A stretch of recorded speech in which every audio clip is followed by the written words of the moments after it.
नमस्कार दोस्तों, मैं हूं हेमंत कुमार मेटा और वापस आपके लिए लेके आए हैं एक नया वीडियो जिसमें जीरे की खेती के बारे में जानकारी थी। आज हम पर बात करेंगे जीरे के जो प्रमुख रोग आते हैं उनका प्रबंधन कैसे करें और उनके लक्षण क्या होते हैं और क्या सिम्टम्स दिखाते हैं वो और उनका उपचार क्या हो सकता है जनरली। तो इसकी हम बात करेंगे। आज हमारे साथ में एक गेस्ट हैं जिनका नाम है डॉक्टर मनीष शर्मा, जो यहाँ पे कृषि अनुसंधान केंद्र मंडोर में असिस्टेंट प्रोफेसर के पद पर कार्यरत हैं। तो जीरे के रोग के बारे में आपको वो थोड़ी जानकारी देंगे और उनका जो विशेषज्ञ हैं वो पादप रोग विज्ञान के अंदर ही है। डॉक्टर साहब का बहुत बहुत स्वागत है। नमस्कार। नमस्कार जी, मेरा नाम डॉक्टर मनीष कुमार है और मैं आज आपको बताऊंगा कि जीरे में मुख्यतः कौन कौन से रोग आते हैं। और तो सबसे पहले कि जीरा हम जैसा कि हमें पता है कि जीरा पश्चिमी राजस्थान की एक मुख्य फसल है। तो ये बुआई से लेके जब तक पकती है तब इसमें तरह तरह के रोग आते हैं और जीरा एक बहुत ही सेंसिटिव क्रॉप है। तो इसमें क्या है कि कुछ समय की वो अनदेखी की वजह से आपकी की पूरी फसल ख़राब हो सकती है। तो उसके बारे में आज हम बताएंगे कि कौन कौन से मुख्य रोग आते हैं इसमें और उनका कैसे हम उपाय कर सकते हैं, प्रबंधन कर सकते हैं। तो सबसे पहले इसका मुख्य रोग है उकठा।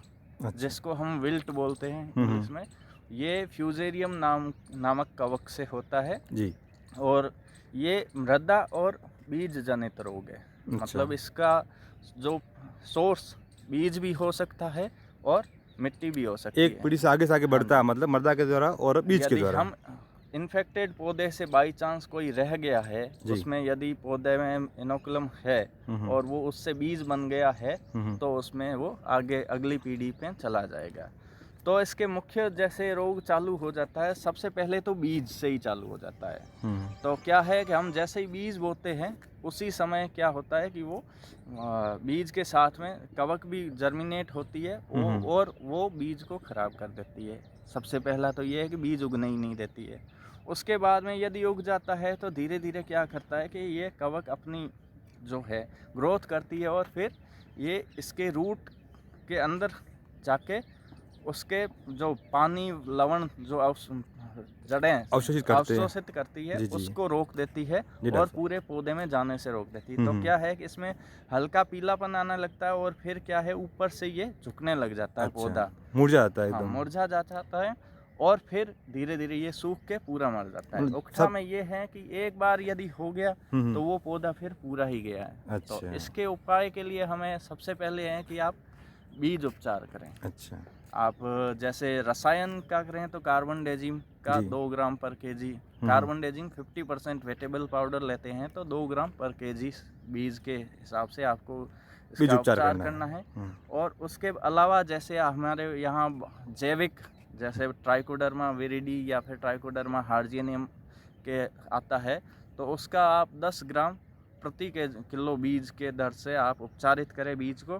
तो इससे हमें फ़ायदा मिल सकता है। और बाद में जैसे एक बार उपचारित हो गया तो इसका इफ़ेक्ट 20 से 30 दिन तक रहता है। उसके बाद में हम इसके लिए एक ड्रेंचिंग करवा सकते हैं या फिर पानी जब देते हैं उसके साथ में हम कार्बन डेजिम का एक ड्रेंचिंग करवा सकते हैं। तो इससे प्रबंधन मिल सकता है। उसके बाद में दूसरा मुख्य रोग आता है जब ये फूल आने लगते हैं, उस समय एक मुख्य बीमारी आती है जो है झुलसा, जिसको बोलते हैं ब्लाइट। जी। वो अल्टरनेरिया लोकल में कालिया भी बोलते हैं। हाँ, कालिया जी। वो अल्टरनेरिया नामक कवक से होता है। तो उसके मुख्य लक्षण क्या है कि जैसे ही ये तापमान थोड़ा ये ह्यूमिडिटी वगैरह रहती है और बादल छाए रहते हैं, तब ये आना चालू होती है और धीरे धीरे क्या है कि पूरे पौधे में 3-4 दिन में तो ये पूरे खेत में फैल सकती है। यदि वैसी ही कंडीशन रहती है, बादल छाए रहते हैं और थोड़ा मॉइस्चर कंडीशन में, तो ये पूरा नमी बनी रहे और थोड़ा तापमान भी कम रहे और बादल छाए रहे, तो ये बहुत जल्दी फैलता है। इसमें मुख्य सिम्टम्स क्या है कि जैसे लक्षण में कि ये जैसे ये कि जीरे के पौधे हैं उसमें ये पूरा काला पड़ने लग जाता है। आपको दिखा देंगे तो ये देखें हम इसमें हम देखें तो यहाँ से ये इसकी ग्रोथ आती है और ये पूरा पौधा काला पड़ने लग जाता है और यहाँ से इसकी ग्रोथ होती है और फिर ये जो काले काले आप देख रहे हैं ये इसका स्पोरुलेशन हो गया होता है। अच्छा, मतलब इसके स्पोर बन गए होते मतलब देखने में लग रहा है कि पीछे पौधे में आग लगी हो, झुलस गया हो कोई, हैं। हाँ, आग के और पास हो। थोड़ा सा दूर से हम देखेंगे तो ऐसा लगेगा कि हमारे पौधे में जैसे पूरा कुछ जला हुआ सा है। अच्छा, जैसे हम यहाँ से दूर से देखें, हम्म, इधर करिए डॉक्टर साहब, जैसे हम दूर से देखें तो हम देखेंगे कि ये खेत में ऐसा लगेगा कि जले जले सी अपीयरेंस जहाँ चकते हैं हाँ। मतलब आग। तो ये क्या है कि ब्लाइट की वजह से है, इसी के नाम से झुलसा नाम पड़ा है इसका, कि झुलसे हुए जैसे पौधे लगते हैं। दादा रोकथाम कैसे करें? रोकथाम के लिए पहले तो जैसे शुरुआती कंडीशन में हम इसमें मैनकोजेब 75% का स्प्रे करवा सकते हैं, पानी के साथ घोल बना के उसका छिड़काव करें।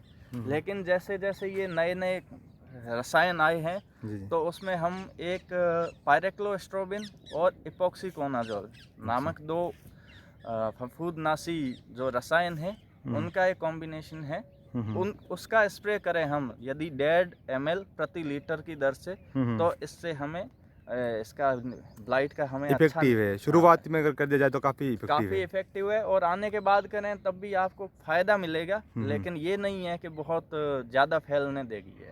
आप सही समय पे करेंगे तो इस जो झुलसा रोग है इससे बचा जा सकता है। ये स्प्रे काफ़ी इफेक्टिव है इसमें।